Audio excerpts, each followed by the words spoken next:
আল্লাহ তাআলা বলছেন, তোমাদেরকে যে কবিরা গুনাহ থেকে নিষেধ করা হয়েছে, সে সকল কবিরা গুনাহ থেকে যদি তোমরা নিজেদেরকে বাঁচাতে পারো, যদি তোমাদের দ্বারা কোনো সগীরা গুনাহ হয়েও যায়, আল্লাহ তাআলা তোমাদের সেই গুনাহগুলো মাফ করে দিবেন। শুধু তাই নয়, আল্লাহ তাআলা তোমাদেরকে মাফ করে দিয়ে সম্মানজনক স্থান অর্থাৎ জান্নাতের মেহমান তোমাদেরকে বানিয়ে দিবে। আসেন তো কয়েকটা হাদিস থেকে আপনাদেরকে দলিল দেই, নেক আমলের মাধ্যমে কিভাবে সগীরা গুনাহ মাফ হয়ে যায়। যেমন ওযু হলো একটা নেক আমল। আমরা নামাজের জন্য ওযু করি। আল্লাহর নবী বলেছেন, যখন কোনো ব্যক্তি ওযু করে, ওযুর পানি যখন তার অঙ্গ প্রত্যঙ্গ গড়িয়ে গড়িয়ে পড়ে, তখন ওযুর পানির সাথে তার সগীরা গুনাহগুলো ঝরে ঝরে পড়ে যেতে থাকে। সুবহানাল্লাহ পড়বেন না?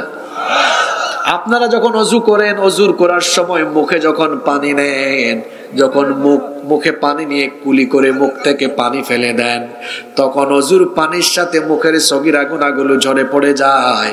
যখন আপনারা মুখমণ্ডল ধৌত করেন, তখন মুখমণ্ডল গড়িয়ে যখন ওযুর পানি গড়িয়ে পড়ে, চোখের গুনাহ মুখের গুনাহগুলো ঝরে পড়ে যায়। এই রকম দুই হাত ধৌত করার সময়, দুই পা ধৌত করার সময় ওযুর পানি যখন অঙ্গ প্রত্যঙ্গ গড়িয়ে গড়িয়ে পড়ে, আল্লাহ নবী বলেছেন ওযুর পানির সাথে বান্দার সগীরা গুনাহ ঝরে ঝরে পড়ে যেতে থাকে। তাহলে সগীরা গুনার তাহলে নেক আমলের মাধ্যমে সগীরা গুনাহ মাফ করার ব্যবস্থা করেছেন কে? আল্লাহ। শুধু তাই নয়, 5 ওয়াক্তের ফরজ নামাজ, এই ফরজ নামাজের মাধ্যমেও কিন্তু বান্দার সারা দিনের সগীরা গুনাহ মাফ হয়ে যায়। আল্লাহ নবী বলেছেন, as-salawatul khamsu wal jumu'atu ilal jumu'ati kaffaratul lima bainahunna ma lam takshil kaba'ir। আল্লাহ নবী বলেছেন, কোন ব্যক্তি যখন কবিরা গুনাহ থেকে নিজেকে মুক্ত রাখে, এরপরে এই ব্যক্তি যদি দৈনিক 5 ওয়াক্তের নামাজ যথাসময়ে যথাযথভাবে আদায় করে, সেই ব্যক্তি যদি এক জুমা থেকে নিয়ে পরবর্তী জুমা পর্যন্ত প্রতিদিনের 5 ওয়াক্ত নামাজ যথাসময়ে যথাযথভাবে আদায় করে, সারা দিনে যদি তার দ্বারা সগীরা গুনাহ হয়েও যায়, আল্লাহ তার সব সগীরা গুনাহ মাফ করে দিবে।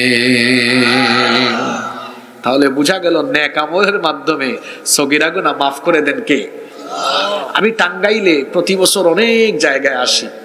আমি জানি টাঙ্গাইলের মানুষ সুশিক্ষিত, ভদ্র, সচেতন এবং বিনয়ী, যারা মাহফিলে বসে খুব মনোযোগ দিয়ে শোনে। আমার বিশ্বাস আজকের ব্যতিক্রম হবে না। আমার সামনে আমার যে বাবারা, যে ভাইয়েরা বসেছেন, সবাই খুব মনোযোগী হয়ে শুনবেন। পারবেন না ইনশাআল্লাহ? কেউ অমনোযোগী হবেন না। আল্লাহ তৌফিক দেন, বলেন আমিন। তাহলে সগীরা গুনার মাধ্যমে, সগীরা গুনাহ কিসের মাধ্যমে মাফ হয়? আরো একটা হাদিস আপনাদেরকে বলি, মা বোনরাও শোনেন। এই যে দুরুদ পড়ি নবীজির উপরে, এটা একটা লাভজনক আমল। আল্লাহ নবী বলেছেন, মান সাল্লা আলাইয়া সালাতান ওয়াহিদাতান সাল্লাল্লাহু আলাইহি আশরু সালাওয়াত। আল্লাহ নবী বলেছেন, যে ব্যক্তি আমার উপরে একবার দুরুদ পড়বে, আল্লাহ ওই ব্যক্তির উপরে 10 বার রহমত নাজিল করেন। শুধু তাই নয়, ওয়া হুত্তাত আনহু আশরু খাতিআত। যে ব্যক্তি আমার উপরে একবার দুরুদ পড়ে, আল্লাহ ওই ব্যক্তির আমলনামা খুলে তার আমলনামা থেকে 10টা সগীরা গুনাহ আল্লাহ মাফ করে দেয়। সুবহানাল্লাহ। তাইলে সগীরা গুনাহ নেক আমলের মাধ্যমে মাফ হয়। শর্ত হলো, শর্তটা কি জানো? আমারে মনে করাই দেন না, শর্তটা কি জানো? এই যে এখানে কয়েকজন আছেন খুব মনোযোগী, বলেন, জুড়ে বলেন। শর্ত হলো কবিরা গুনাহ থেকে বেঁচে থাকা। কি থেকে বেঁচে থাকা? তাহলে বোঝা গেল কবিরা গুনাহ বড় মারাত্মক। কবিরা গুনাহে লিপ্ত থাকলে আর আল্লাহর ক্ষমা, রহমতের প্রত্যাশী হওয়া যায়, তওবা করতে হয়। আর কবিরা গুনাহ থেকে সেফ থাকলে, ভুলে যদি 2-1টা সগীরা হয়, এটা নেক আমল দিয়ে মাফ করে দেন কে? সুবহানাল্লাহ। তাহলে কবিরা গুনাহ থেকে নিজেকে মুক্ত রাখা এটা প্রত্যেক মুমিনের দায়িত্ব। এজন্য কবিরা গুনাহ থেকে বেঁচে থাকার জন্য আমাদেরকে আপ্রাণ চেষ্টা করতে হবে। সম্মানিত উপস্থিতি, প্রিয় টাঙ্গাইলবাসী, আজ আমি আপনাদের সামনে এমন 5টি কবিরা গুনার কথা বলবো, যে 5টি কবিরা গুনাহ আপনাদের এলাকায় নাই। তো নাই হইলে আমি এটা ধরবো কেন? যে 5টি কবিরা গুনাহ আপনার এলাকায় আছে, বাংলাদেশের বেশিরভাগ এলাকায় আছে। কি বলেন? ওয়াজ তো হওয়া দরকার, বাস্তব ভিত্তিক, তাই না? আসমানের উপরে উঠে গেলেন আর জমিনের নিচে নেমে গেলেন, এরকম হলে তো হবে না। একেবারে আমার সমাজে যা চলছে সেই রোগগুলো নির্ণয় করে দিয়ে এর থেকে সমাধানের পথ কোরআন থেকে খুঁজে নিতে হবে ইনশাআল্লাহ। তাইলে আজকে আমরা কয়টা কবিরা গুনাহ নিয়ে কথা বলবো? জোরে বলতে হবে, কয়টা? আরো জোরে। চলেন, 1 নম্বর কবিরা গুনাহ যেটা নিয়ে আমরা আজকে আলোচনা করব, ইচ্ছে করে ফরজ নামাজ ছেড়ে দেওয়া হলো মারাত্মক কবিরা গুনাহ। এই রোগ তো আমাদের এই বনমালী গোপালপুরে নাই গো। জি, তাহলে ইচ্ছে করে নামাজ ছেড়ে দেওয়া এটা কি গুনাহ নাকি সগীরা গুনাহ? নামাজ আপনারা আদায় করেন তো? হায় হায় হায় হায় হায়, আমাদের সবচেয়ে বড় দুশমন কে? এটাও বলতে পারলেন না আপনারা। আপনাদের দুশমনকে চিনেন না? আপনাদের সবচেয়ে বড় দুশমন কে? এটা কার কথা? আল্লাহ বলছেন, ইন্নাহু লাকুম আদুউম মুবিন, নিশ্চয়ই সে তোমাদের প্রকাশ্য বড় দুশমন। শয়তান আপনাদেরকে দিয়ে কি নেক কাজ করাতে চায় না গুনাহ করাতে চায়? জোরে বলেন, গুনাহ করাতে চায়। আচ্ছা, এবার আপনারা আমাকে সবাই জবাব দেন তো, শয়তান ইবলিস জান্নাত থেকে বের হয়েছে কি না দেওয়ার কারণে? জোরে বলেন। সে জান্নাত থেকে বের হয়েছে কি না দেওয়ার কারণে? ভাই মাইক ঠিক আছে? আর নারিয়ান না কেমন? ঠিক আছে, মাশাআল্লাহ। শয়তান জান্নাত থেকে বের হয়েছে কি না দেওয়ার কারণে? কয়টা সাজদা? কয়টা? আচ্ছা, সে বের হয়েছে জান্নাত থেকে সাজদা না দেওয়ার কারণে। এরপরে সে কি বলেছে? একটা সাজদা দিলাম না আল্লাহ, আমাকে জান্নাত থেকে বের করে দিলা, দেখবো তোমার বান্দারা কেমনে জান্নাতে যায়। সে এরপর থেকে আপনাদেরকেও যেন সাজদা দেওয়ানো না যায় এই চেষ্টা করে, কারণ সে তো জান্নাত থেকে বেরি হয়েছে সাজদা না দেওয়ার কারণে। এই জন্য মানুষের বিরুদ্ধে শয়তানের প্রধান ষড়যন্ত্র হলো মানুষকে সাজদা থেকে বিরত রাখা। এটা শয়তানের প্রধান দায়িত্ব, শয়তানের প্রধান। শয়তান কখন হাসে আর কখন কাঁদে? আপনারা শুনতেছেন আমার কথা? কথা কি বললাম? শয়তান কখন হাসে আর কখন কাঁদে জানেন আপনারা? আসেন আমরা রসুলের হাদিস থেকে জেনে নেই। আল্লাহর রসুল বলেছেন, যখন কোনো ব্যক্তি সাজদা দেয়, ইআতাজালাশ শাইতানু আনহু ফায়াবকি ওয়া ইয়াকুল, শয়তান তখন মনের কষ্টে মনের যন্ত্রণায় এই ব্যক্তির নিকট থেকে দূরে চলে যায়।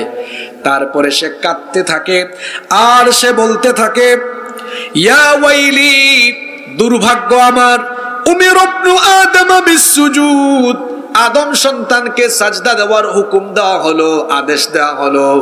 ফাসাজাদা ফালাহুল জান্নাহ, এই ব্যক্তি সাজদা দিল আর তার জন্য জান্নাত হাসিল করে ফেললো। সুবহানাল্লাহ। যখন কোনো ব্যক্তি সাজদা দিয়ে দেয় তখন শয়তান মনের যন্ত্রণায় কাঁদে, আর যখন কোনো ব্যক্তি শয়তানের ধোঁকায় নামাজ ছেড়ে দেয় শয়তান তখন আনন্দিত হয়, শয়তান তখন খুশি হয়। কোনো ব্যক্তি যখন নামাজ ছেড়ে দেয় শয়তান তখন খুশি হয়ে আনন্দে আত্মহারা, আনন্দে মাতোয়ারা, খুশিতে মাতোয়ারা হয়ে শয়তান তখন হাসতে থাকে। তাহলে বোঝা গেল আমরা নামাজে গেলে শয়তান কাঁদে আর নামাজ ছেড়ে দিলে শয়তান, কথাটা হাদিসটা শুনেছেন? আমরা নামাজে গেলে শয়তান, জোরে বলেন, চাচারা বলেন, নামাজে গেলে শয়তান আর নামাজ ছাড়লে শয়তান। নাও টেক ইউর ডিসিশন। এখন আপনারা সিদ্ধান্ত নেন, এখানে আপনারা কি প্রতিদিন শয়তানকে হাসাবেন না কাঁদাবেন? না আওয়াজ হয় নাই, এদিক থেকে বলে নাই। আপনারা শয়তানকে হাসাবেন না কাঁদাবেন? তো শয়তানকে কাঁদাতে হলে আজান হলে কোথায় যেতে হবে? মনে কষ্ট নিয়েন না বাবারা, ভাইয়েরা, আপনারা তো যান না। তা আপনারা যখন যান না তখন শয়তান কি খুশি না বেজার? খুশি না বেজার? কাঁদে না হাসে? আহা, আমরা কি শয়তানকে খুশি করব? হাসাবো? আজ এখানে আমরা সিদ্ধান্ত নিলাম শয়তানকে কাঁদাইতে কাঁদাইতে আমরা বেহুশ বানায় ফেলবো। কোথায় যেতে হবে? যদি আমরা নামাজ আদায় না করি, আমার যুবক ভাইয়েরা, আমার বাবা জানরা, একদিন আমরা আল্লাহর সামনে সবাই দাঁড়াবো। এ ব্যাপারে কি আমাদের কোনো সন্দেহ আছে? হাসরের মাঠে যখন আমরা আল্লাহর সামনে দাঁড়াবো, সেই দিন আল্লাহ আমাদের বিচার করবেন। আর সেই দিন বিচারের সময় প্রথমেই যে আমল সম্পর্কে আমাকে আপনাকে জিজ্ঞেস করা হবে, সেই আমলের নাম হলো বুখারী শরীফের হাদিস। আল্লাহর নবী বলেছেন, ইন্না আউওয়ালা মা ইউহাসাবু বিহিল আবদু ইয়াউমাল কিয়ামাতি মিন আমালিহি সালাতিহি। আল্লাহর নবী বলেছেন, নিশ্চয়ই কিয়ামতের ময়দানে বান্দার কাছ থেকে প্রথম যে আমলের হিসেব চাওয়া হবে সেটা হলো বান্দারে নামাজ নামাজ নামাজ ঠিক মতো আদায় করেছো কিনা। ওয়াজ শোনা নফল না ফরজ? জোরে বলেন, ওয়াজ শোনা নফল না ফরজ? ওয়াজ শোনা, নামাজ আদায় করা। কষ্ট পাইয়েন না আমার কথায়। এখানে আপনারা অনেকেই কোরআনের ভালোবাসায় ছুটে এসেছেন, কিন্তু এশার নামাজ কাজা করে এসেছেন। আজকে রাতের বেলা আমার আপনার মৃত্যু হওয়ার সম্ভাবনা আছে না নাই? What is life? জীবন কি?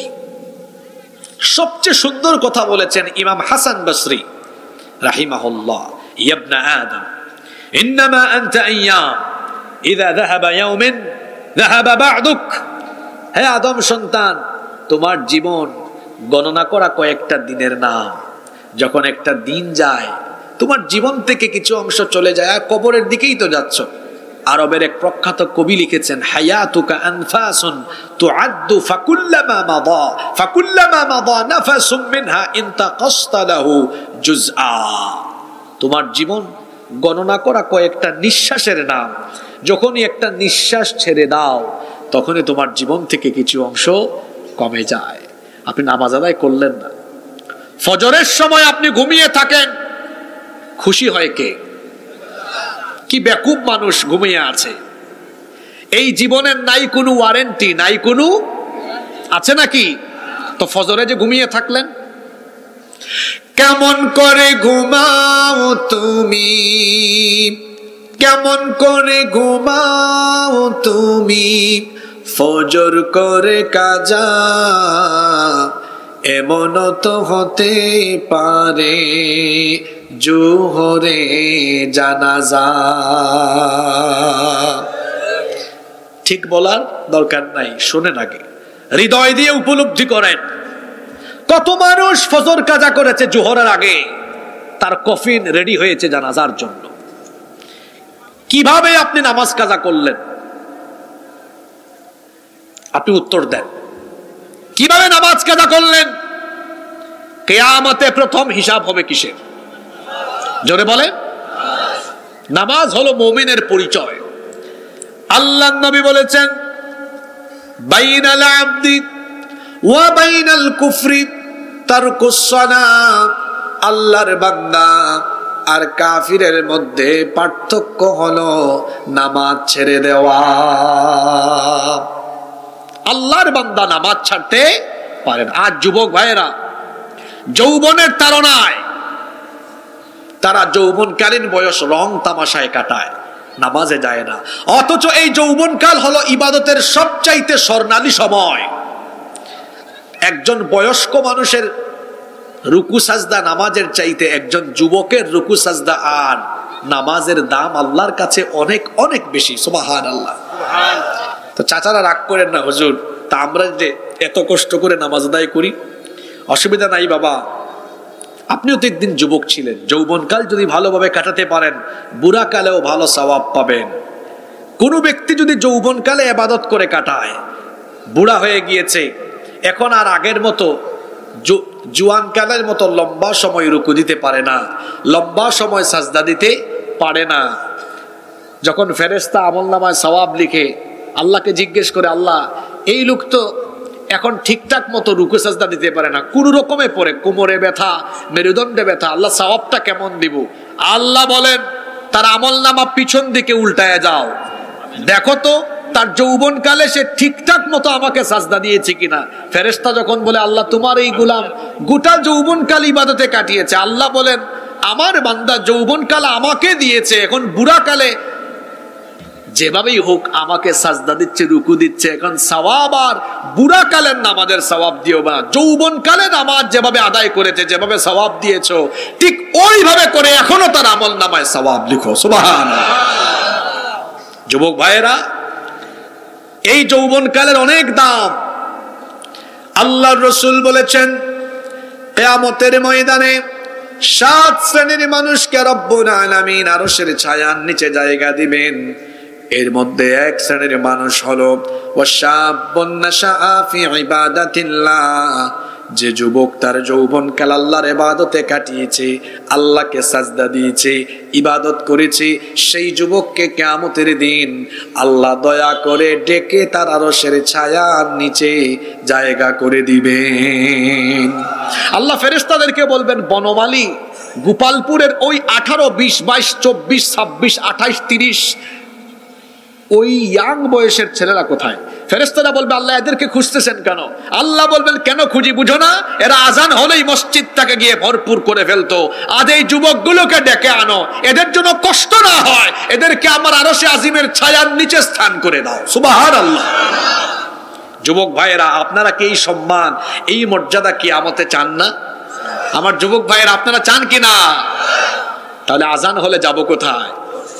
সালাত কায়েম করো, সালাত কায়েম করো, হবে সম্মানী তুমি, হবে জান্নাতি তুমি, দেবে কাল হাসরে শীতল ছায়া আরশে আযীম রব্বিয়াল আলা। নামাজে গেলে খুশি হন কে? আর নামাজ ছেড়ে দিলে খুশি হয় কে? নাও টেক ইউর ডিসিশন। আপনি সিদ্ধান্ত নিন, আপনি কি আল্লাহকে খুশি করবেন না শয়তানকে খুশি করবেন? তবে সত্য কথা হলো, যারা আজান হওয়ার পরে মসজিদে যায় না, এরা হলো আল্লাহর জমিনে শয়তানের খলিফা। এরা কার খলিফা? শয়তানের খলিফা। এখন আপনি সিদ্ধান্ত নিন ভাই, আপনি কি নিজেকে শয়তানের খলিফা বানাবেন না আল্লাহর খলিফা বানাবেন? তো আল্লাহর খলিফা কি নামাজ ছাড়তে পারে? জোরে বলতে হবে, আল্লাহর খলিফা কি নামাজ ছাড়তে পারে? ভয়ঙ্কর কবিরা গুনাহ হলো ইচ্ছে করে নামাজ তরক করা, নামাজ ছেড়ে দেওয়া। কয়টা কথা বললাম এখানে, পয়েন্টগুলো মনে রাখেন। এই নামাজ নিয়ে আলোচনায় কয়টা পয়েন্ট বললাম? প্রথমেই বলেছি শয়তান কখন হাসে আর কখন কাঁদে। দেখি কি মনে রাখছেন? শয়তান কখন কাঁদে? মাশাআল্লাহ, টাঙ্গাইলের মানুষ, ঠিক আছে, মাশাআল্লাহ, মনে রাখে। আর কখন কাঁদে, সরি কখন হাসে? আপনারা হাসাবেন না কাঁদাবেন? ইমাম সাহেব হুজুর চিনে রাখেন, তারা কিন্তু বলছে শয়তানকে কাঁদাবে। দ্বিতীয় পয়েন্টে বলেছি কিয়ামতের দিন প্রথম কোন আমলের বিচার হবে? জোরে বলেন।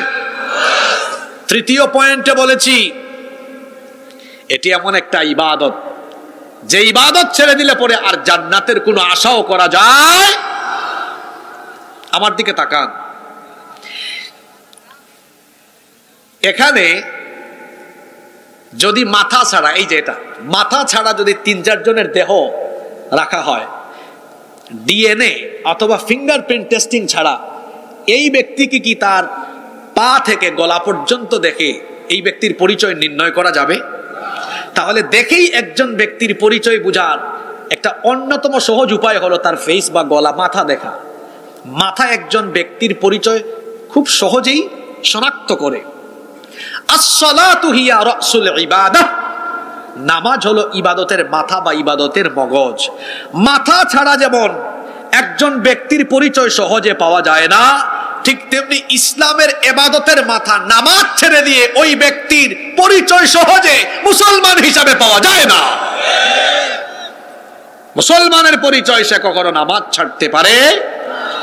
আমার বাবারা, আমার ভাইয়েরা, পা ধরে বলে যাচ্ছি, পা ধরে বলে যাচ্ছি, পা ধরে বলে যাচ্ছি, নামাজ ছাড়বেন না।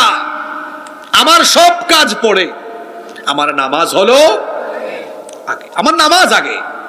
কারণ কিয়ামতে সবার আগে আমার যে আমলের হিসাব দেওয়া লাগবে সে আমলের নাম কি? আপনারা কি নামাজ ছাড়বেন?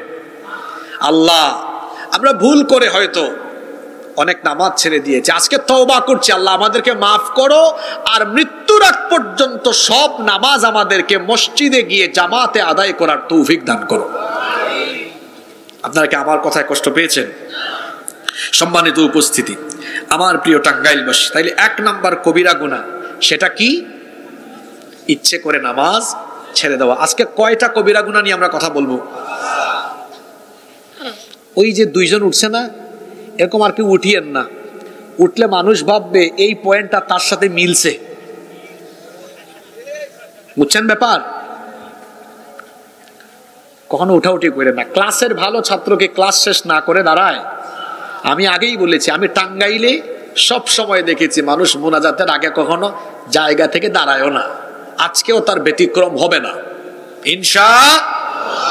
নাম্বার 2, আমাদের সমাজে পরিচিত আরেকটি মারাত্মক কবিরা গুনাহ যেটা প্রচলিত আমরা দেখি, সেটা হলো হারাম খাওয়া। হারাম খাওয়া হলো আরেকটি কবিরা গুনাহ। মনে রাখবেন, আমাদের নামাজ, রোজা, হজ, যাকাত, আমাদের সকল ইবাদত বন্দেগী আল্লাহর কাছে কবুল হওয়ার পূর্ব শর্ত হলো হালাল। কি? রিজিক খাওয়া। আপনি হালাল খান না, হারামের উপর দিয়ে জীবন চলছে, আপনি হারাম খেয়ে খেয়ে আপনার শরীরের গোশত মাংস বাড়ে, আপনি হারাম খেয়ে খেয়ে যে গোশত মাংস রক্ত বাড়ে, এই রক্ত গোশত মাংস এগুলো হারাম হয়ে যায়। আর এই হারাম শরীর কোনোদিনও আল্লাহর জান্নাতে প্রবেশ করবে। আল্লাহর নবী বলেছেন, ইন্নাল্লাহা তাইয়্যিব লা ইয়াকবালু ইল্লা তাইয়্যিবা, নিশ্চয়ই আল্লাহ পবিত্র, পবিত্র ছাড়া কোন জিনিস তিনি গ্রহণ করেন না। আল্লাহর নবী আরো বলেছেন, ওয়া আন্নাল্লাহা আমারাল মুমিনিনা বিমা আমারা বিহিল মুরসালিন, আল্লাহ রাসূলগণকে যে আদেশ করেছেন মুমিনদেরকেও সেই একই রকমের আদেশ দিয়েছেন। আল্লাহর নবী বলেছেন, আর রাজুলু ইউতিলুস সাফার আশআথা আগবারা ইয়ামুদ্দু ইয়াদাইহি ইলাস সামা। আল্লাহর নবী বলেছেন, এক ব্যক্তি হারাম খায়, হারাম খাওয়ার পরে এলোমেলো চুল, ধুলোবালিন যুক্ত শরীরে ওই ব্যক্তি আসমানের দিকে তাকায়া হাত উঠায়া তারপরে বলে, ইয়া রব্বি, ইয়া রব্বি, হে রব, হে রব বলে যখন দোয়া করে, আল্লাহর নবী বলেছেন, ওয়া মাতআমুহু হারাম ওয়া মাশরাবুহু হারাম ওয়া মালবাসুহু হারাম। আল্লাহর নবী বলেছেন, তার যে খাবার খেলো খাবারটা হারাম, তার পানীয় হারাম, তার যে পোশাক পরিধান করেছে সেটাও হারাম। ওয়া গুযিয়া বিল হারামি ফাআন্না ইউস্তাজাবু লিযালিক। আল্লাহর নবী বলেছেন, যে জীবিকা সে হারাম খেলো, হারাম পরিধান করলো, তারপরে সে যখন আল্লাহর কাছে দোয়া করলো, যে এই ব্যক্তি এইরকম হারাম খায়, হারাম রিজিক খায় আর হারাম পোশাক পরিধান করে, সেই ব্যক্তি দোয়া করলে কি করে আল্লাহর কাছে দোয়া কবুল হবে? কারণ হলো হারামখোরের দোয়া বা ইবাদত আল্লাহ কবুল করেন না। সুদ খায়, সুদ খাওয়া হালাল না হারাম? জোরে বলেন, হালাল না হারাম? আল্লাহর নবী বলেছেন, সুদের 70টারও বেশি গুনাহ আছে, তার মধ্যে সর্বনিম্ন গুনাহ হলো নিজের মায়ের সাথে জিনা করা। নাউজুবিল্লাহ। আরেকটা হাদিস আল্লাহর নবী বলেছেন, যেই ব্যক্তি 1 দিরহাম সুদ খায়, কত দিরহাম? 1 দিরহাম সুদ যেই ব্যক্তি খায়, সেই ব্যক্তি 36 বার জিনা করার সমান অপরাধ করলো। আল্লাহু আকবার, নাউজুবিল্লাহ। 36 বার জিনা করার মতো অপরাধ হয়। এই সুদ খেলে অনেকে সুদের সাথে সম্পৃক্ত, ঘুষের সাথে সম্পৃক্ত, দুর্নীতি করে, চুরি করে, অন্যায় পথে, অবৈধ পথে, হারাম পথে টাকা পয়সা উপার্জন করে। অন্যায় পথে, হারাম পথে, অবৈধ পন্থায় উপার্জন করে যেই ব্যক্তি ইবাদত বন্দেগী করে, সেই ব্যক্তির ইবাদত কবুল হয় না। কারণ ইবাদত কবুল হওয়ার পূর্ব শর্ত হলো হালাল খাওয়া। খায় হারাম, খায় আলগা পয়সা, চুরি করে, ডাকাতি করে, দুর্নীতি করে, হজের টাইমে টিকেট করে, ইহরামের কাপড় পরিধান করে, সাদা কাপড়ে পরলো, আর জিদ্দা বিমানবন্দরে প্লেন থেকে নেমে এয়ারপোর্টে ইমিগ্রেশন শেষ করে তালবিয়া শুরু করে দিয়েছে, লব্বাইক আল্লাহুম্মা লব্বাইক লব্বাইক লা শারীকা লাক লব্বাইক ইন্নাল হামদা ওয়ান নি'মাতা লাক ওয়াল মুলক লা শারীকা লাক লব্বাইক আল্লাহুম্মা লব্বাইক লব্বাইক লা শারীকা লাক লব্বাইক শুরু করে দিয়েছে। এবার লব্বাইক লব্বাইক, আল্লাহ আমি হাজির, আল্লাহ আমি উপস্থিত, আমার অ্যাটেন্ডেন্স কবুল করো। আল্লাহ তখন বলেন, কিরে তুই যে টিকিট কেটে আসলি, এসেছিস, এটা হারাম টাকা, এই হারামের কাপড়টাও হারাম, যে শরীর নিয়ে আসলি এটাও হারাম, তোর মতো হারাম খুরের অ্যাটেন্ডেন্স উপস্থিতি আমি আল্লাহ আজ কবুল করলাম না। ধবধবে সাদা পায়জামা, ধবধবে সাদা পাঞ্জাবি, ধবধবে সাদা টুপি, দেখলে মনে হয় যেন জান্নাত থেকে পালিয়ে এসেছে, অথচ খায় জনগণের মাল চুরি করে, খায় দুর্নীতি করে, চুরি করে, ব্রিজের টাকা, কালভার্টের টাকা, রাস্তার টাকা চুরি করে, খায় হারাম, আবার চলাফেরা সুফি সাধকের মতো। শুধু তাই নয়, ওইদিকে আবার মসজিদ কমিটিতে গুরুত্বপূর্ণ পদও দখল করে আছে। আমার দেশে অনেক মসজিদ আছে যেই মসজিদের সভাপতি, সেক্রেটারি, কোষাধ্যক্ষ সরাসরি হারাম খাওয়ার সাথে সম্পর্কিত। টাকা আছে, পয়সা আছে, সুদখুর, ঘুষখুর, চাঁদাবাজ, টেন্ডারবাজকে সভাপতি বানিয়ে দিয়েছে। যেই সকল মসজিদে হারামখোরেরা মসজিদ কমিটিতে থাকে, ওই মসজিদ থেকে, ওই মসজিদের মিম্বর থেকে কখনো হক কথা উচ্চারিত হতে পারে না। এজন্য কোন সুদখুর, ঘুষখুর, হারামখোরকে মসজিদ কমিটিতে রাখা যাবে না, বরং আল্লাহওয়ালা, তাকওয়াবান, পরহেজগার ব্যক্তিদেরকে মসজিদ কমিটিতে রাখতে হবে। তাহলে এই মসজিদগুলো সুন্দরভাবে পরিচালিত হবে। কেউ কেউ তো এমনও আছে, শুক্রবারে জুমার দিনে সভাপতি, সেক্রেটারি একদম ঘড়ির কাটা 1টা বা 1:10 মিনিট, তখন মসজিদে দরজায় এসে কাশি মারে, সাদা পাঞ্জাবি পরে আসলো, একটু কাশি মেরে অ্যালার্ট করে, আমি আসছি, একটু ফাঁক করো, জায়গা করে দাও। হয়তো আপনাদের এলাকায় নাও থাকতে পারে। আমি কোনো একবার কোন এক এলাকায় খুতবা দিচ্ছি, এরকম এক ব্যক্তি দেখলাম পিছন দিক থেকে সবার কাঁধ ডিঙিয়ে আসতেছে। আমি বললাম, এই দাঁড়াও, জায়গায় দাঁড়িয়ে থাকেন। এরকম বেয়াদবের মতো মানুষের গাদ, মানুষের ঘাড়, মানুষের কাঁধ ডিঙিয়ে আসার এত বড় দুঃসাহস কে দিয়েছে আপনাকে? পাশ থেকে একজন বলে, হুজুর উনি সভাপতি। বললাম, হোক সে সভাপতি, সামনের কাতারে আসতে হলে সবার আগে মসজিদে এসে সামনের কাতারে জায়গা দখল করতে হবে। সে সভাপতি হয়েছে তো কি হয়েছে? এটা মসজিদ, এই মসজিদে সেও আল্লাহর গোলাম, একজন রিকশাওয়ালাও আল্লাহর গোলাম। এখানে সবার স্ট্যাটাস সমান, জায়গায় দাঁড় করিয়ে দিয়েছে। ও সাহসও হয় না আর সামনের দিকে আগানো। আমি বলেছি, জায়গায় চুপচাপ বসে থাকেন, এক পা আগানোর চেষ্টা করবেন না। মসজিদের মিম্বরে যারা বসবেন, আত্মসম্মান নিয়ে বসবেন। যদি হক কথা বলতে না পারেন, ভাই আপনি মসজিদ ছাড়েন, মাটি কেটে ভাত খান, ব্যবসা করে ভাত খান, আরো বেশি টাকা আপনি কামাতে পারবেন। এখানে আপনার 5, 7 হাজার, 10 হাজার টাকা দেয়, আপনি ব্যবসা করলে মাসে 50 হাজার, 60 হাজার, 1 লাখ, 2 লাখ টাকা কামাতে পারবেন। আর যদি মিম্বরে বসেন, তখনও হারামখোর, কোন জালেমের রক্তচক্ষু উপেক্ষা করে কখনো হক কথা গোপন করা যাবে না। সত্য কথা আপনাকে বলতেই হবে, সে যত বড় যেই হোক না কেন। যেই ব্যক্তি সত্য কথা গোপন রাখে, সত্য কথা বলে না, আল্লাহর রাসূল তাকে কি বলেছেন? আস-সাকিতু আনিল হাক্কি ফাহুয়া শাইতানুল আখরাস।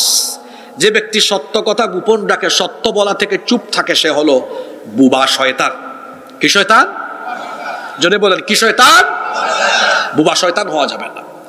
সম্মানিত উপস্থিতি, প্রিয় টাঙ্গাইলবাসী, বলছিলাম গুরুত্বপূর্ণ আরেকটি কবিরা গুনাহের কথা, হারাম খাওয়া। খবরদার, হারাম খায়া নিজের শরীরটারে হারাম বানায়েন না। আর মনে রাখবেন, হারামে কোনো আরাম। আপনি হারাম খাবেন, আপনার উপর মুসিবত থাকবে, এটা আপনি ভোগ করতে পারবেন না। আমি আজকে কসম করে বললাম, কসম আল্লাহর, এটা আপনি ভোগ করতে পারবেন না। হারাম পন্থায় কামাবেন, এমন এমন রোগ আল্লাহ দিবেন, মাউন্ট এলিজাবেথে গিয়ে সব খরচ হয়ে যাবে। আপনার বউ বাচ্চার উপর এমন এমন মুসিবত আসবে, আপনার উপর এমন এমন মুসিবত আসবে, ভোগ করতে পারবেন। হারাম ভাবে যা কামাবেন সব ফালাইয়া তুয়া পলায়ন করে যাওয়া লাগবে, খাইতে পারবেন না, খাইতে পারবেন না। আমি বলে গেলাম, খাইতে পারবেন না আপনি। হারামে কোনো আরাম পাওয়া, আর হালাল অল্প যদি হয়, অল্প অল্প, এটাতে বরকত দিয়ে দেন কে? অল্প হোক, এটাতে বরকত থাকবে। আমার একটা ঘটনা মনে পড়লো, ঘটনাটা কি বলবো? 3-4 বছর আগের ঘটনা। আমি গিয়েছি আমারই এক ব্যক্তিগত কাজে, এক সরকারি অফিসে গিয়েছিলাম। যাওয়ার পরে সেখানে দেখলাম শত শত মানুষের লাইন, মানুষ দাঁড়িয়ে আছে। স্পিড মানি, বুঝেন তো স্পিড মানি কি? টেবিল মানি, ঘুষ। ঘুষ, এটা ছাড়া কারো ফাইল হাঁটে না। আমি জিজ্ঞেস করলাম, ভাই আপনি এত মানুষ দাঁড়িয়ে আছেন কেন? অনেকে আমাকে চিনছে, কই হুজুর আপনি এখানে, আমার একটু কাজ আছে। বলতেছি, হুজুর কয়েকদিন ধরে আসি, কাজটা হয় না। কেন হয় না? খালি বলে এর কাছে যান, ওর কাছে যান, যার কাছেই যায় সে খালি মাল চায়। কি চায়? কোন মাল বুঝছেন তো? মাল তো আরবি শব্দ। আচ্ছা, আমি বললাম তাই নাকি? উপর থেকে এখানকার প্রধান নির্বাহী কর্মকর্তা, যিনি সিসিটিভিতে দেখেছেন আমাকে, দেখে তিনি দৌড়ে এসেছেন, আমার হাত ধরলেন, মুসাফাহা মুআনাকা করলেন, বলেন হুজুর আমি তো আপনাকে খুব মহব্বত করি, আপনার অনেক ওয়াজ শুনে। আমি বললাম তাই? আপনি কে? পরিচয় দিলেন, আমিও শুনে খুশি হলাম। বলেন আপনি কি কোনো কাজে এসছেন? আমি বললাম হ্যাঁ। তিনি বলেন আমার সাথে আসেন। নিয়ে গেলেন ওনার রুমে, চা আনতে বললেন, চা খাওয়ালেন। তারপরে উনি হঠাৎ করে উঠে দরজা বন্ধ করে দিলেন। আমি বললাম কি ব্যাপার, দরজা বন্ধ করে দিয়েছেন কেন? কয় হুজুর আপনার কাজ হবে, আমার কিছু ব্যক্তিগত কথা আছে, এগুলো আমি কাউকে বলতে পারি না, আজকে নিয়ত করছি আপনাকে বলবই। আমি বললাম ভাই বলেন। কয় হুজুর আমাকে একটু সলিউশন দিবেন, আর মনে এটা জমা রাখতে পারতেছি না, এই জন্য বলতেছি। বললাম ভাই বলেন। তিনি বললেন হুজুর আমার এমন এক রোগ হয়েছে, আমি বেশিক্ষণ বসতে পারি না, এমন জায়গায় রোগ হয়েছে, বলাও যাবে না আপনাকে। আচ্ছা হুজুর আমি বিয়ে করছি আজকে প্রায় 13-14 বছর, 3-4টা বাচ্চা আমার স্ত্রীর পেটে এসেছে, মিসক্যারেজ হয়ে যায়, নষ্ট হয়ে যায় 2-3 মাস পর পর। আর হুজুর এত টাকা কামায়, কিন্তু শান্তি পাইতেছি না, বাচ্চা নাই, নিজেরও রোগ, বউও ফ্রাস্ট্রেশনে থাকে। আমি বললাম ভাই দরজা বন্ধ আছে, এখানে আমি আপনি আছি, আর আল্লাহর ফেরেশতা আছে, আর কেউ নাই। আপনি বলেন তো ভাই আমাকে, যে টাকাটা উপার্জন করেন এটা কি শতভাগ হালাল কিনা? চুপ, কোনো আওয়াজ, কোনো সাউন্ড, অনেকক্ষণ চুপ। আমি বললাম ভাই রাগ করেন না, আপনার অফিসে ঢোকার সময় দেখেছি শত শত মানুষকে এখানে মানসিকভাবে, অর্থনৈতিকভাবে কষ্ট দেওয়া হচ্ছে, এটা এক প্রকার জুলুম। এখান থেকে পার্সেন্টেজ হয়তো আপনিও পান। মানুষের উপরে এভাবে জুলুম করে, আর এইভাবে অন্যায় পথে, অবৈধ পথে, স্পিড মানি, ঘুষ নিয়ে যেটা আপনি নিলেন, তো হারাম। এই হারাম খাইয়া শরীরে আরাম পাবেন কেমনে, আর পরিবারের মুসিবতই বা ছাড়াবেন কেমনে? হাত ধরে ফেলছে। কয় হুজুর বলেন কি করতে হবে? বললাম আজ থেকে অফিসকে নিয়ন্ত্রণে নিয়ে আসেন, এটাকে মানুষের সেবা দেওয়ার জায়গা বানান, নিজে হারাম ত্যাগ করেন, আল্লাহ দেখবেন সব ঠিক করে দিবে। বছর খানেক পরে ওনার সাথে আবার সাক্ষাৎ হয়েছে, বছর না আরো বেশি হবে, 1 বছর 2-3 মাস। বললাম ভাই কি খবর? আলহামদুলিল্লাহ। বললাম ভাই আপনার শরীরের যে রোগ ছিল আল্লাহর রহমতে ভালো হয়ে গেছে। আর কি খবর? ভাবির কি খবর? কই হুজুর আপনাকে জানাতে ভুলে গেছি, একটা বাচ্চা আল্লাহ দিয়েছে। বললাম আর কি খবর? কয় মনে এখন খুব শান্তি। বললাম কেন এখন এত শান্তি লাগে? কয় হুজুর আমি তওবা করেছি আর আল্লাহর সাথে ওয়াদা করে হারাম খাওয়া ছেড়ে দিয়েছি। ইনি হয়তো যদি ইউটিউবে শুনেন, আমি ওনার নাম বলে নাই, তিনি বুঝবেন আমি আজকে আপনাদেরকে নিয়ে দোয়া করছি আল্লাহ যেন এভাবে ওনাকে ইন্তেকালের আগে এভাবেই আল্লাহ যেন তাকে হালালের পথে রাখেন। আমিন বলেন। আল্লাহ ওনার রিজিকে আরো বরকত বাড়িয়ে দেন। হারাম খাওয়া যাবে না, হারাম খাওয়া যাবে না। শুনেন, আজকে এই যুগে হালাল খাওয়া একটা চ্যালেঞ্জের ব্যাপার। আপনি চাকরি করলেও ব্যবসা করলেও বলবেন হুজুর চাকরি তো হালাল, এখানে হারাম ঢুকবে কেমনে? কেমনে হারাম ঢুকে আমি বলি। আপনি মনে করেন কোনো প্রতিষ্ঠানে চাকরি করেন, প্রতিষ্ঠানের যে ডিউটি আছে এই ডিউটি যদি সময় মতো পালন না করে, সঠিকভাবে আদায় না করে বেতন খান, তো চাকরি ছিল হালাল, হালাল চাকরিকে গাফলতি করে খেয়ানত করে আপনি হারাম বানিয়ে ফেললেন। আপনি ব্যবসা করেন, দেখবেন অনেক ব্যবসায়ী আছে কয় ভাই আপনারা খুব ভাল লাগছে কিনা দামে দিয়ে দিলাম, আসলে কিন্তু কেনা দামে দেয় না, তো মিথ্যা বলে প্রতারণা করে, অনেক সময় ছলচাতুরি করে ওজনে কম দেয়। তার ব্যবসা ছিল হালাল, ব্যবসা ছিল, কিন্তু মিথ্যা বা প্রতারণার আশ্রয় নিয়ে এখন উপার্জনটাকে বানিয়ে ফেললো। এই জন্যই বলেছি বাবা, এজন্য বলেছি ভাই, এই যুগে হালাল খাওয়া এটা সবচেয়ে বড় চ্যালেঞ্জের ব্যাপার। যতই চ্যালেঞ্জ হোক, আজ আমরা এখানে সিদ্ধান্ত নিলাম 1 পয়সা হারাম কিংবা হারাম কোন রিজিক আমাদের মুখ দিয়ে ঢুকাবো না। রাজি আছেন? আল্লাহ সবাইকে তৌফিক দেন। দেখি পয়েন্ট মনে রাখলেন কিনা। 1 নাম্বার কবিরা গুনাহ, ইচ্ছা করে নামাজ ছেড়ে দেওয়া। 2 নাম্বার কবিরা গুনাহ, হারাম খাওয়া। এখানে মহিলা প্যান্ডেল আছে না, একে মা বোনদের উদ্দেশ্যে একটা কথা বলি। অনেক পুরুষ ভালো থাকে কিন্তু মহিলাদের চাপা চাপিতে হারাম পথে যাওয়া লাগে। বউ খালি খোঁচায়, কি গো তোমার উন্নতি নাই কেন? আমার একটা দামি শাড়ি দিতে পারো না, একটা দামি গহনা দিতে পারো না, এই দিতে পারো না, ওই দিতে পারো না। তোমার বন্ধুর বউ দেখছো, তোমার বন্ধু তার বউকে কত কিছু দেয়। আরে অত দিবে, অত ব্রিজের কালবাটের টাকা মাইরা খায়, অত রাস্তার টাকা খায়, অত কাবি খাট টাকা মেরে খায়, অত সুদ খায়, ও ঘুষ খায়, ও হারাম খায়। এই লোকটা পারে না, এই জন্য ইনকাম একটু কম। বউয়ের চাপাচাপিতে অনেক সময় হালাল থেকে হারাম পথে পা বাড়ে। আমার মাদেরকে, বোনদেরকে বলবো, আপনারা স্বামীকে বলবেন, প্রিয়তম স্বামী আমার, যেটুকু উপার্জন করেন হালাল করেন, আমাদেরকে বেশি কিছু দেওয়ার দরকার নাই, সামর্থ্য অনুযায়ী দেন, কিন্তু হালাল পথে উপার্জন করেন। মনে রাখবেন, হারাম পথে উপার্জিত টাকা পয়সা এগুলো যদি ঘরে থাকে, দামি দামি ফার্নিচারও থাকে, কিন্তু যদি আপনাদের স্বামী স্ত্রী দুজনের মধ্যে সুসম্পর্ক না থাকে, ঘরের মধ্যে বরকত থাকবে না।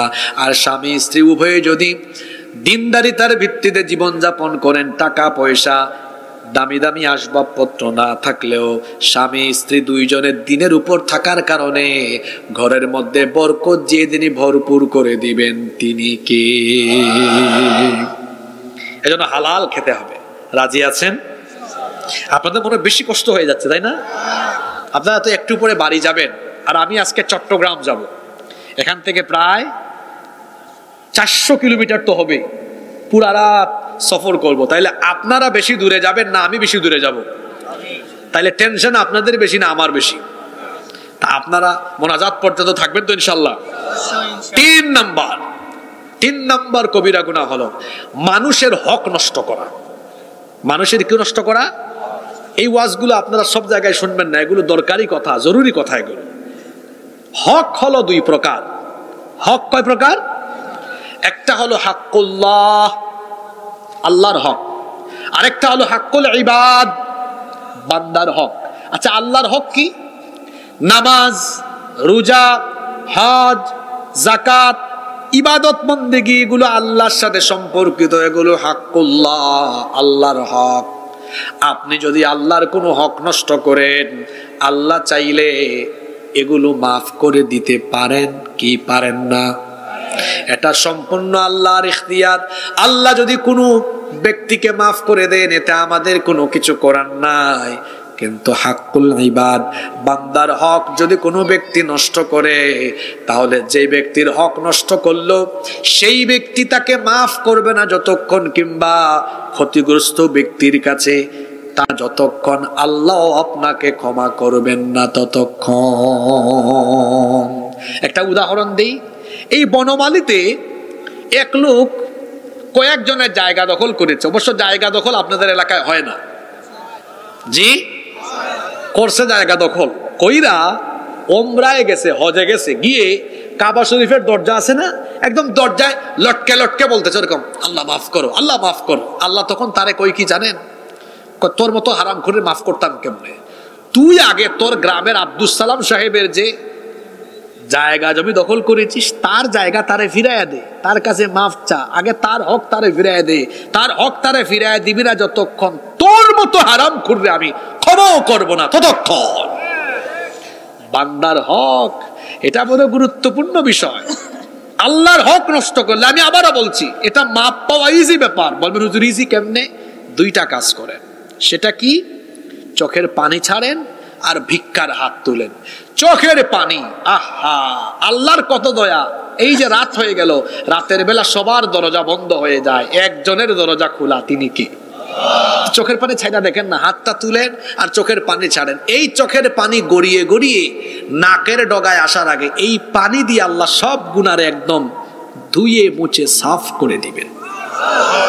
এজন্য বলেছি আল্লাহর হক থেকে মাফ পাওয়া ইজি। দুইটা কাজ করেন, একটু চোখের পানি ছাড়েন আর আল্লাহর কাছে হাত তুলেন। কিন্তু বউর হক নষ্ট করেছেন, বাপের হক নষ্ট করেছেন। বাপ বয়স্ক মানুষ, বাপের খোঁজ নেয় না, খবর নেয় না, বাপের সাথে বেয়াদবি করে, বাপের হক নষ্ট করে। মায়ের সাথে বেয়াদবি করে, মার হক নষ্ট করে। বড় ভাই ছোট ভাই বোনদের জায়গা জমি সব একাই খাইয়া ফেলছে। এরকম আপনাদের এলাকায় নাই? চাচা ভাতিজার সম্পদ গিলে ফেলেছে। প্রতিবেশী প্রতিবেশীর হক নষ্ট করেছে। প্রতি এলাকায় কিছু মুরব্বী মাতবর টাইপের লোক থাকে, মুরব্বী আর মাতবর হয়ে দুর্বল মানুষদের অনেক হক নষ্ট করে ফেলেছে। আপনাদের এলাকায় নাই তো? সালিশ করে, বিচার করে, সালিশ বিচার করতে গিয়ে 500 টাকা ঘুষ খেয়ে বিচারের রায় উল্টিয়ে দুর্বল ব্যক্তির উপরে অন্যায় রায় চাপিয়ে দিয়েছে। এটা আপনাদের এলাকায় হয় না? হয় না মানে আমি গ্রামের ছেলে, গ্রামের রাজনীতি বুঝিয়া। প্রত্যেক গ্রামে এরকম কিছু হারামখোর আছে। এ কার হক নষ্ট করেছে? মানুষের হক, বান্দার হক নষ্ট করেছে। আমার দিকে তাকান সবাই। আজকের পুরা ওয়াজ মুখস্থ রাখতে পারেন আর না পারেন, এই ওয়াজ শুনে, এই হাদিসটা শুনে মুখস্থ করে আজকে বাড়ি যেতে হবে। মনোযোগ আছে নাকি সবার? একদিন নবীজি সাহাবীদেরকে বললেন, সাহাবীরা বলো, আতাদরুনা মাল মুফলিস, তোমরা কি জানো আমার উম্মতের সবচাইতে অসহায় ব্যক্তি কে? সবচেয়ে অসহায় ব্যক্তিকে? সাহাবীরা বললেন, ইন্নাল মুফলিসা ফিনা মাল্লা দিরহাম লাহু ওয়ালা মাতা।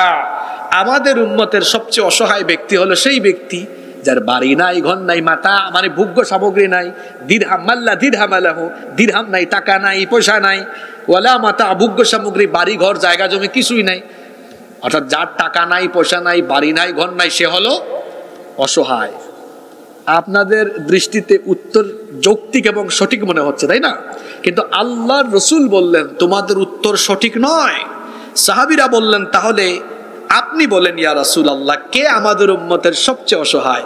নবীজি বললেন, আমার উম্মতের অসহায় ব্যক্তি হলো সে যে ব্যক্তি দুনিয়াতে অনেক নেক আমল করেছেন। নামাজি, নামাজি দেখেন, শুনেন, নামাজি, নামাজ পড়ে, রোজা রাখে, হজও করে, কুরবানিও দেয়, যাকাতও দেয়, নেক আমল আর নেক আমল।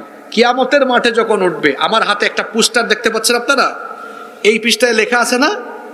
লেখা আছে না? আল্লাহ রাসূল বললেন, এত নেক আমল থাকবে, ফেরেশতা যখন হাতে আমলনামা দিবে পুরা পৃষ্ঠায় শুধু আমল আর, কিন্তু তার এই নেক আমল কিছুক্ষণের মধ্যে একদম নাই হয়ে যাবে। এই পৃষ্ঠায় কিছু আছে? ফেরেশতারা বললেন, হাউ ইজ ইট পসিবল, এটা কেমনে সম্ভব?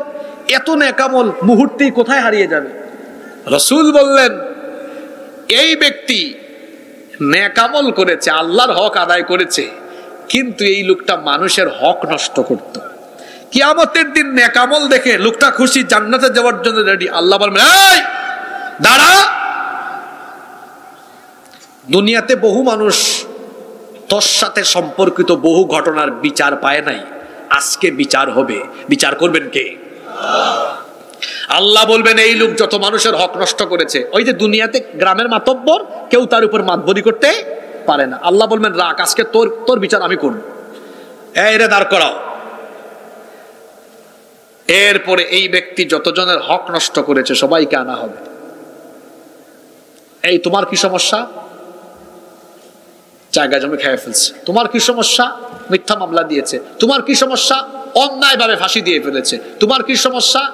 আমার দোকান থেকে চাঁদাবাজি করেছে। তোমার কি সমস্যা? আমার ছেলে আমার খেদমত করে নাই, আমার হক নষ্ট করেছে। তোমার কি সমস্যা? আমার আপন ভাই আমার জায়গা জমি মেরে খেয়ে ফেলেছে। এই ধরনের ব্যক্তিবর্গ দাঁড়ানো। আল্লাহ রাসূল বলছেন, আল্লাহ জিজ্ঞেস করবেন, তোমরা এর কাছ থেকে কি ক্ষতিপূরণ চাও? কিয়ামতের দিন মানুষ কি ক্ষতিপূরণ টাকা পয়সা চাইবে না নেক আমল চাইবে? এরা বলবে, আল্লাহ আজকে জান্নাতে যাওয়ার জন্য নেক আমল দরকার, তার আমল নামা থেকে নেকি ট্রান্সফার করেন। আল্লাহু আকবার। এবারে এই ব্যক্তির আমল নামা থেকে নেকি ট্রান্সফার হতে হতে হতে হতে তার আমলের খাতা, জোরে বলেন, জোরে বলেন, কিন্তু পাওনাদারের লাইন এখনো।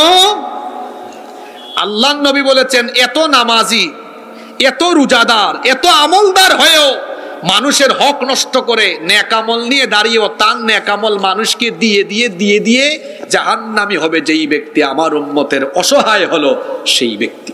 ইন্না লিল্লাহি ওয়া ইন্না ইলাইহি। এবার সিদ্ধান্ত নিন, আমার আব্বা জানরা, চাচা জান, ভাই জানরা, আপনারা কি মানুষের হক নষ্ট করবেন? কিভাবে মানুষের হক নষ্ট হয়? আমি একজনকে মিথ্যা অপবাদ দিলাম, গীবত করলাম, চুগলখুরি করলাম, আর্থিকভাবে, মানসিকভাবে, শারীরিকভাবে আমি কাউকে টর্চারিং করলাম, অন্যায়ভাবে মিথ্যা মামলা দিলাম, কারো জায়গা জমি খেয়ে ফেললাম, আমি আমার বাপের হক, মায়ের হক, ভাইয়ের হক, বোনের হক, আত্মীয় স্বজন, প্রতিবেশীর হক নষ্ট করলাম। যে কায়দাই হোক, চলনে বলনে কথনে মুআমালাতে মুআশারাতে যদি কোনো ব্যক্তির হক নষ্ট হয়, মানুষের হক নষ্ট করলে তওবা করে যান। তওবা করলে কিন্তু দায়িত্ব শেষ না। কি করতে হবে? কি করতে হবে? যার হক নষ্ট করেছেন, সামর্থ্য থাকলে তার হক তারে ফিরাইয়া দিতে, আর সামর্থ্য যদি না থাকে তাহলে কি করবেন? তাহলে কি করবেন? পাটা ধইরা দেখেন, পাটা ধইরা দেখেন, ভাইরা তুমি মাফ করো আমারে, বলো মাফ করে দিয়েছি। হয় তার কাছে মাফ চান, নইলে তার হক তারে ফিরাইয়া দেন, নইলে মুফলিস। এই যে আল্লাহ রাসূল বলেছেন মুফলিস, মুফলিস, মুফলিস। আবার মুখলেস ভাবিয়েন না, শব্দটা কি বলেছি? মুফলিস হয়ে সেই ব্যক্তি জাহান্নামে যাবে। আমরা জাহান্নাম থেকে বাঁচতে চাই কি চাই না? তাহলে মানুষের হক নষ্ট করা যাবে। কয়টা কবিরা গুনার কথা বললাম দেখি, মনে রাখছেন কিনা? 1 নম্বরে নামাজ ছেড়ে দেওয়া, নামাজ ছাড়বেন। 2 নম্বরে হারাম খাওয়া যাবে না। 3 নম্বরে মানুষের হক নষ্ট করা। আপনাদের মনে কষ্ট হচ্ছে, বাকি 2টা পয়েন্ট বলার জন্য আপনারা কি আমাকে 10-12 মিনিট সময় দিবেন না শেষ করে দিব? তাইলে যে 3টার কবিরা গুনার কথা বললাম, এগুলো আপনাদের সমাজে নাই তো? 4 নাম্বার দেখেন তো এটা আছে কিনা? জিনা, বেবিচার আছে। এখন জিনা করার একটা আকর্ষণীয় উপাদান প্রত্যেকের হাতে আছে, এটার নাম কি? জোরে বলেন। এখন আর চিঠি লেখা লাগে না, হ্যালো জরিনা, আমি তোমার অমুক, আছে না নাই? খবরদার আমার যুবক ভাইয়েরা, বিবাহের আগে বিবাহ বহির্ভূত কোনো হারাম রিলেশন করবেন না। আপনারা তো টাঙ্গাইলের মানুষ, এখন কথা একটা বলবো, আপনার রাগ করবেন নাকি? গতবার বাসাইলে আসছিলাম, বাসাইলে আছেন আপনাদের? সভাপতি সাহেব আমাকে বলতেছেন, হুজুর 2 দিনের মাহফিল, আমি শেষের দিন দিনের বেলা মাহফিল করেছি আর কি, এই দিনের বেলা। এর আগের রাতে মাহফিল হয়েছে, মহিলা প্যান্ডেল আছে, মেলাও বসছে। কয় হুজুর আমাদের এলাকার আমাদের গ্রামের এক ছেলে আরেক মেয়েকে ভাগাই নিয়ে চলে গেছে। ইন্না লিল্লাহি ওয়া ইন্না ইলাইহি। যুবক ভাইরা, মা বাবার অমতে মা বাবাকে নারাজ করে, মা বাবার মুখে চুনকালি দিয়ে এমন কাজ করো না। আমার বোনদেরকেও বলছে এমন কাজ করো না। হারামে কোনো আরাম পাওয়া, এই বয়স তোমাদের বয়স, আমরাও পাস করে আসছি, মন একটু উতাল পাতাল থাকে। মেয়েদের পিছনে ঘুরঘুর করা এটা ইতর ছেলেদের কাজ। নিজেকে এমন জায়গায় পৌঁছে দাও, এমন জায়গায় নিয়ে যাও যাতে তোমার গ্রামের, তোমার এলাকার, বাংলাদেশের সুন্দরী সুন্দরী জরিনা সকিনার বাপ তোমার কাছে মেয়ে বিয়ে দেওয়ার জন্য তোমার পিছে ঘুরঘুর করে। তা ঠিক তো কইলা, এই কামটা করে ফেলো। এই কামটা কেমনে করতে হবে? ব্যক্তিত্ববান বানাও নিজেকে। রসুল কি বলেছেন? যুবকরা আছে না ঘুমাই গেছে? যুবকরা আছে তো? রসুল কি বলছেন? ইয়া শাবাব, হে যুবকেরা, ইহফাজু ফুরুজাকুম, তোমাদের লজ্জাস্থানের হেফাজত করো। লা তাজনু, জিনা করো না। মান হাফিদা ফারজাহু ফালাহুল জান্নাহ, যে ব্যক্তি তার লজ্জাস্থান হেফাজত করবে আল্লাহ তাআলা তাকে জান্নাত দিয়ে দিবেন। সুবহানাল্লাহ। চোখের হেফাজত করেন, কারণ ওই যে ইমাম কুরতুবী রাহিমাহুল্লাহ বলেছেন, চক্ষু হলো হৃদয়ের আয়না। এই চক্ষু যদি মানুষ নিয়ন্ত্রণ না করতে পারে জিনার সাগরে ডুবে যাবে। এজন্য আল্লাহ কোরআনে পুরুষ এবং নারীকে একই কথা বলেছেন। ইয়াগুদ্দু মিন আবসারিহিম, পুরুষকে বলেছেন। ইয়াগুদুদনা মিন আবসারিহিন্না, নারীকে বলেছেন। পুরুষ পর নারী থেকে আর নারী পর পুরুষ থেকে তার চক্ষুকে নিম্নগামী করে রাখবে, কারণ চোখের দেখার পরে মনের মধ্যে আকর্ষণ তৈরি হয়। এজন্য সর্বপ্রথম চক্ষুকে নিয়ন্ত্রণ করতে হবে। আমার আপনার হাতে যে মোবাইল আছে, এখানে মোবাইল দিয়ে আজে বাজে ভিডিও দেখা যাবে, কিন্তু আমি আল্লাহর ভয়ে আজে বাজে ভিডিও দেখব না, কারণ আমার চোখের খেয়ানত দুনিয়ার কেউ না জানলেও ইয়ালামু খাইনাতাল আয়ুনি ওয়া মা তুখফিস সুদূর, চোখের খেয়ানতের খবর যিনি জানেন তিনি কি? আমার যুবক ভাইরা, আল্লাহর রাসূল আপনাদেরকে গ্যারান্টি দিয়েছেন, মাইয়াদমাল্লি মা বাইনা লাহিয়াইহি ওয়া রিজলাইহি আদমানু লাহুল জান্নাহ। আল্লাহর নবী বলেছেন, যে ব্যক্তি তার দু চোয়ালের মধ্যবর্তী জায়গা অর্থাৎ জিহবা আর দু উরুর মধ্যবর্তী জায়গা অর্থাৎ লজ্জাস্থান, এই দুটো জিনিসের জিম্মাদারি যারা গ্রহণ করবে, কাল কিয়ামতের কঠিন দিনে আমি রসুল নিজে তার জন্য জান্নাতের জিম্মাদার হয়ে যাব। যুবকের চরিত্র কেমন হবে? ইউসুফ আলাইহিস সালামের মতো। সুবহানাল্লাহ। ইউসুফ নবী কে ছিলেন? তিনি হচ্ছেন পৃথিবীর অর্ধেক সৌন্দর্যের অধিকারী। আপনারা সুবহানাল্লাহ বলবেন না? এত সুন্দর সুপুরুষ, মিশরের সুন্দরী নারীরা, সুন্দরী রূপসীরা ইউসুফ নবীকে দেখে পাগল পারা হয়ে ফল কাটতে গিয়ে আঙ্গুল কেটে ফেলে দিয়েছিল। যে মহিলার ঘরে লালিত পালিত হয়েছেন, সেই বাড়ির মহিলা জুলাইখা ইউসুফ আলাইহিস সালামকে কাছে পাওয়ার জন্য ব্যাকুল হয়ে গেল। একদিন সে নির্জনে তার দাসীর মাধ্যমে খাস কামরায় নিয়ে আসলো। 7টা দরজা ছিল, সবগুলো দরজা বন্ধ করে দিয়ে তারপরে বলল, ইউসুফ কাছে এসে আমার মনোবাসনা পূর্ণ করো। আল্লাহর নবী ইউসুফ আলাইহিস সালাম তিনি সেই মুহূর্তে, কঠিন এই মুহূর্তে আল্লাহ তাআলাকে ভয় করে দুষ্ট এই নারীর কুপ্রস্তাব প্রত্যাখ্যান করে দিয়ে আল্লাহর ভয়ে তালাবদ্ধ দরজার দিকে তিনি যখন দৌড় দিলেন, আল্লাহ খুশি হয়ে গিয়ে সবগুলো দরজা তার জন্য উন্মুক্ত করে দিলেন। যুবক ভাইয়েরা, চরিত্র হবে এইরকম। এই বনমালীতে গোপালপুরে সুন্দরী সুন্দরী মেয়েরা আমার সামনে দিয়ে হেঁটে যাবে, আমি আল্লাহর ভয়ে আমার চক্ষুকে নিচের দিকে দিয়ে রাখবো। পারবেন? পারবেন? পারবেন? এটা করতে পারলে রসুল বলেছেন, যুবক তোমার কোনো টেনশন নাই, শোনো তোমার কোনো চিন্তা নাই, আমি রসুল নিজে তোমাকে সুপারিশ করে জান্নাতে নিয়ে যাব। জিনা করা যাবে না। আর জিনা বন্ধ করে দেওয়া যাবে যদি আমরা বিবাহকে সহজ করে দিতে পারি। যদি আমরা বিবাহকে কি করে দিতে পারি? আজকে আমার যুবক ভাইগুলো বিয়ে করতে পারে না কেন? আমাদের সমাজ বিয়ে কঠিন করে রাখছে। কি করে রেখেছে?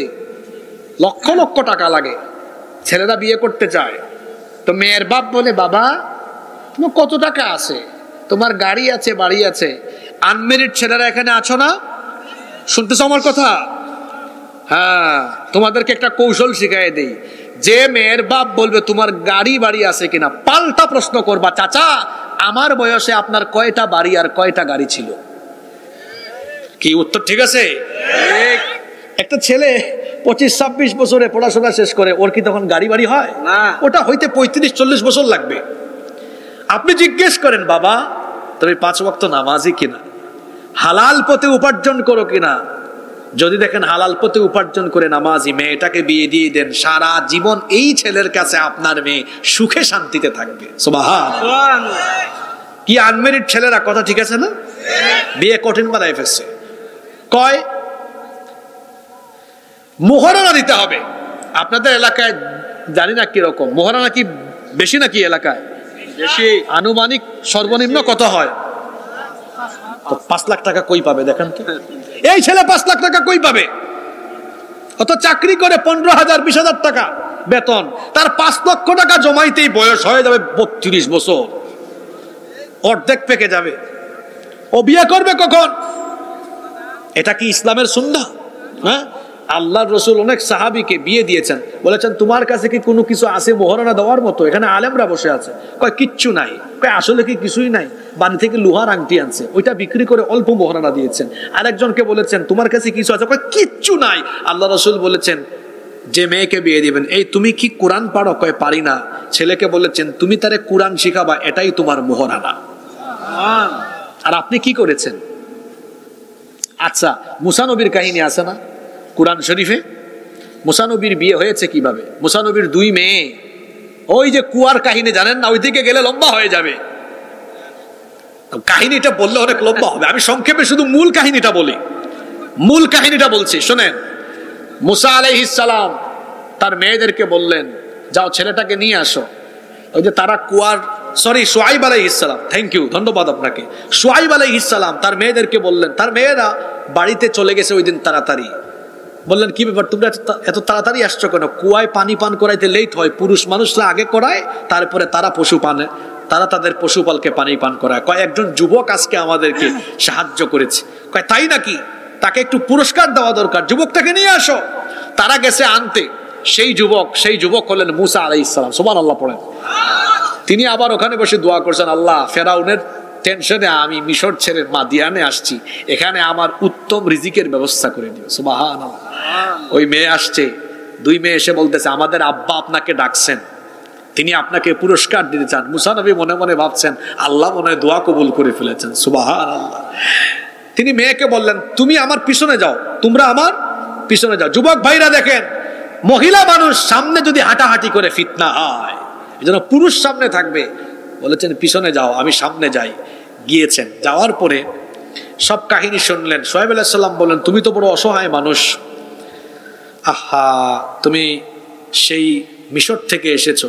মেয়েরা বলতেছে আব্বা আমাদের ঘরে তো কোনো পুরুষ মানুষ নাই, এই লোকটাকে চাকর হিসাবে রেখে দেন, আমাদের পশুপাল দেখাশোনা করবে, বাড়িঘর দেখাশোনা করবে, তাকে আমরা বেতন দিব। সে শক্তিশালী এবং আমানতদার। 2টা কথা বলেছেন, শক্তিশালী আমানতদার। বাপ বললেন সে শক্তিশালী তোমরা জানো কেমনে?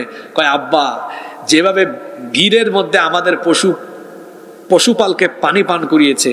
আরেকটি রওয়ায়াত আছে, যদিও সেটা ইসরাইলি রওয়ায়াত, ইসরাইলি বর্ণনা, যে মেয়েরা বলেছে যে কুয়ার ঢাকনা উঠাইতে কয়েকজন লাগে, উনি একাই 1 হাত দিয়ে ফেলে দিয়েছে। আল্লাহু আকবার। এজন্য বললাম শক্তিশালী। আচ্ছা বুঝলাম। বাপ বললেন আমানতদার কেমনে জানো? কয় আব্বা আনতে গিয়েছিলাম, আমাদের সামনে হাঁটে নাই, সরি আমাদেরকে পেছনে রেখে সামনে হেঁটেছে, আমাদের চোখে চোখ রেখে কথা বলে নাই। তখন শুআইব আলাইহিস সালাম বললেন তাহলে চাকর বানাবো কেন? আমার মেয়েকে বিয়ে দেওয়ার জন্য তো উত্তম পাত্র পেয়ে গিয়েছি। বললেন তোমাকে চাকর হিসাবে নয়, আমার মেয়ে বিয়ে দিয়ে মেয়ের জামাই বানায় রাখবো। তো সুবহানাল্লাহ তো কইলেন। এখন উত্তর দেন তো, তিনি মেয়ে বিয়ে দিচ্ছেন টাকা পয়সা দেখে না, চরিত্র দেখে। মুসা নবী বলতেছেন আমার মোহরানা নাই। তিনি বলেন লাগবে না মোহরানা, আমার বাড়িতে 8 বছর থাকো, আর যদি ভালো মনে করো তো 10 বছর পরিপূর্ণ করো।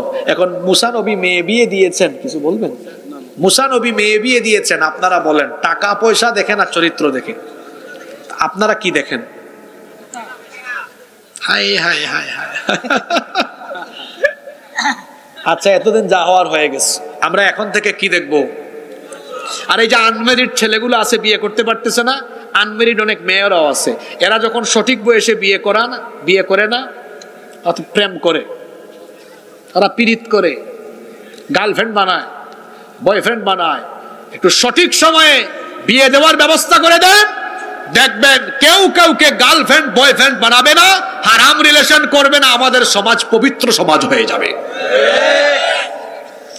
আরেকটা হারাম এবং কবিরা গুনাহ নিয়ে আলোচনা করলাম, সেটা কি? জিনা, ব্যভিচার। এটার পথকে বন্ধ করে দিতে হলে বিবাহকে কি করে দিতে হবে? সহজ। 5 নম্বর পয়েন্ট বলবো, যেটা এই মুহূর্তে আমাদের সমাজে চলছে, এমনকি এখনো চলছে, সেটা কি বলবো গো? হ্যাঁ, মনোযোগ আছে? আপনাদের এলাকার মানুষজন বড় মনোযোগী, মনে থাকবে আপনাদের কথা আমার। 5 নাম্বার হলো গান বাজনায় লিপ্ত হওয়া, আরেকটি হারাম এবং কবিরা গুনাহ। গান বাজনা নাই তো?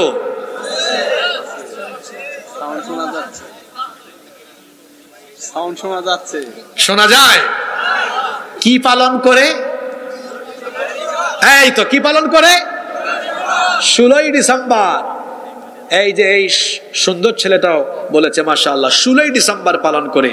এখন ডিসেম্বর মাসে আমাদের বাংলাদেশ স্বাধীন হয়েছে। এই দেশের স্বাধীনতার জন্য লক্ষ লক্ষ মানুষ জীবন দিয়েছেন। এখানে অসংখ্য মুসলমান আছেন যারা আজকে কবরের বাসিন্দা, তারা আজকে বিজয় দিবস পালন করতেছে, দোয়া পড়তেছে আর কি শহীদদের জন্য। আর দোয়া উবিল গিনা, গানের মাধ্যমে দোয়া করতেছে আর কি। ইন্না লিল্লাহি ওয়া ইন্না ইলাইহি। সবাই আমাকে বলেন, এখন যারা গান বাজনা করতেছে, এই মুহূর্তে আওয়াজ আসতেছে কানে, এই গান বাজনা দিয়ে আমাদের শহীদদের লাভ হচ্ছে না লস হচ্ছে? ওরা কবর থেকে আমাদের উপর বেজার। কারণ একজন কবরে শুয়ে থাকা মানুষ, তার সবচাইতে বেশি জরুরি দরকার হলো কিসের? জোরে বলেন কিসের? আজকে বনমালীর লোকজন এখানে মাহফিল আয়োজন করেছে, তারা হচ্ছে শহীদদের যোগ্য উত্তরসূরি। তারা এখানে মাহফিল আয়োজন করে সেই শহীদদের জন্য আল্লাহর দরবারে দোয়া করছে।